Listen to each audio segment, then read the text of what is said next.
ಆತ್ಮೀಯ H16 news ಅರ್ಥಾತ್ ಸೀತಾರಾಮಗೆ ಸ್ವಾಗತ. ನಾನು ನಿಮ್ಮ MI ಅಥವಾ ಮಲ್ಲಪ್ಪ ಜೋತಾರ. ಆತ್ಮೀಯರೇ, ದಕ್ಷಿಣ ದಾವಣಗೆರೆ ಕೊನೆಗೂ ಸಮರ್ಥಕ ಹೊರದು ಬಿಡ್ತ, ಹೈಕಮಾಂಡ್ ಸಮರ್ಥ ಪರವಾಗಿ ಬ್ಯಾಟ್ ಬೀಸ್ತ. ಏನಿದು? ಹಾಗಾದ್ರೆ ಶ್ರೀನಿವಾಸನ್ ಅವ್ರು ಗೆಲ್ತಾರ, ಅಜಯ್ ಕುಮಾರ್ಗಂತೂ BJP ಟಿಕೆಟ್ ಕೊಡಲಿಲ್ಲ, ಸಿದ್ದೇಶ್ವರವರ ವ್ಯಕ್ತಿ ಕೊಟ್ಟಿದ್ದಾರೆ ಶ್ರೀನಿವಾಸ್ ಕರಿ ದಾಸ್ ಕರಿಯಪ್ಪ ಅವ್ರಿಗೆ. ದಾಸ್ ಕರಿಯಪ್ಪ ಗೆಲ್ಬೋದಾ? ಇಲ್ಲ. ಯಾಕೆಂತಂದರೆ ಆಲ್ರೆಡಿ ಮುಸ್ಲಿಂ ಬಾಂಧವರನ್ನು ವಿಶ್ವಾಸ ತೆಗೆದುಕೊಂಡು ಕೆಲಸವನ್ನು ಹೈಕಮಾಂಡ್ ಸಾಕಷ್ಟು ಪ್ರಯತ್ನ ಮಾಡಿದ, ತೀರಿ ಹೇಳಿದೆ ಅವ್ರಿಗೆ.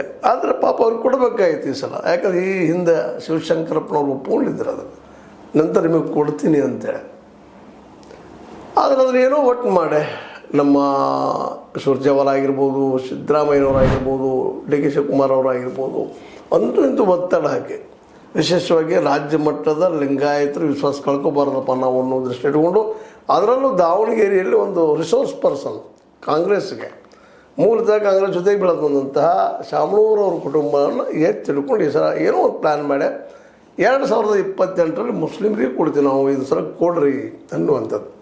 ಸಮರ್ಥಂತೆ ಮೊದಲೇ ತಪ್ಪು ಮಾಡಿದರು. ಸಮರ್ಥ ಆಯ್ತು, ಅವ್ರ ತಂದೆ SS ಮಲ್ಲಿಕಾರ್ಜುನವರಾಗಿರ್ಬೋದು, ಅವರ ಪತ್ನಿ ಆಗಿರ್ಬೋದು, ಇವರು ಅವ್ರ ಕಡೆಯಿಂದ ಟಿಕೆಟ್ ಕೊಡೋದು ಪೂರ್ವದಲ್ಲೇ ನಾಮಪತ್ರ ಸಲ್ಲಿಸಿದ್ದು ಒಂದು ರೀತಿ ತಪ್ಪು ಹೆಚ್ಚಾದರೂ ಸಹಿತ ಅನಿವಾರ್ಯವಾಗಿ ಈ ಶಾಮನೂರು ಶಿವಶಂಕರಪ್ಪನವ್ರ ಪ್ರಭಾವದಿಂದಾಗಿ ಟಿಕೆಟ್ ಮುಸ್ಲಿಂ ತಪ್ಪಿತು ಅನ್ನೋದು ಅಥವಾ ಸಮರ್ಥ ಸಿಕ್ತು ಅನ್ನೋದು ಅಷ್ಟ ಪ್ರಮುಖ ವಿಷಯ ಅದ.